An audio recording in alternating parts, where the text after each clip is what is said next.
You will hear a guide speaking to tourists who are visiting some Roman remains. Complete the sentences. He was good yesterday. He was, wasn't he? Good morning and welcome to this morning's guided tour of the Roman remains in the area. We'll start our day by visiting the garrison town of Corbridge. Then this afternoon we'll be visiting part of the wall which the Romans built to keep their enemies out of the country. The part we're going to visit is remarkably well preserved, and it's easy to imagine what it must have been like all those years ago. The Romans actually arrived in this country in the earlier part of the 1st century AD, but it wasn't until the year 79 that they came to the Corbridge area. They built a series of forts and strongholds so that they could establish their position in the whole region. What you're going to see this morning are the results of excavations which have taken place fairly recently.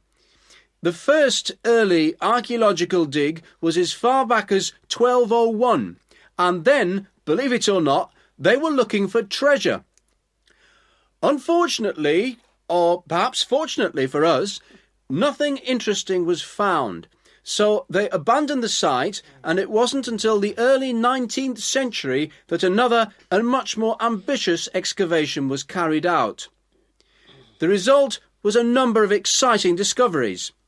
And in the mid-19th century, they discovered part of a Roman bridge and other structures, including the baths and other dwellings in the town. More recently, in fact every year since 1934, digs have taken place. These have resulted in the discovery of a large collection of sculpture, coins, pottery and small objects.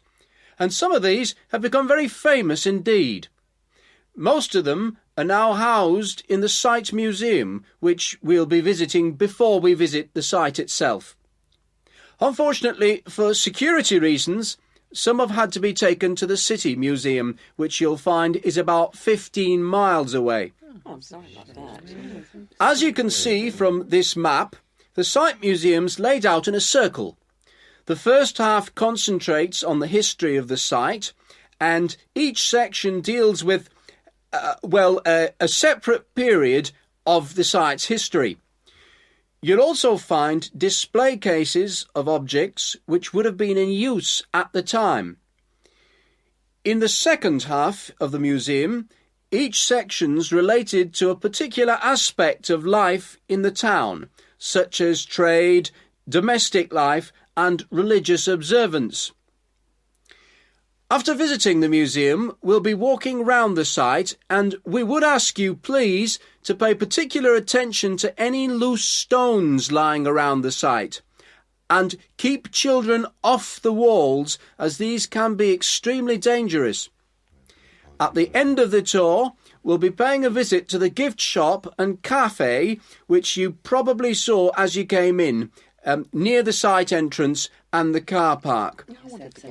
Now, if you've left hats and sunglasses in the coach, I advise you to go and retrieve them now, as the coach will be locked for the next few hours, and the sun's very hot today.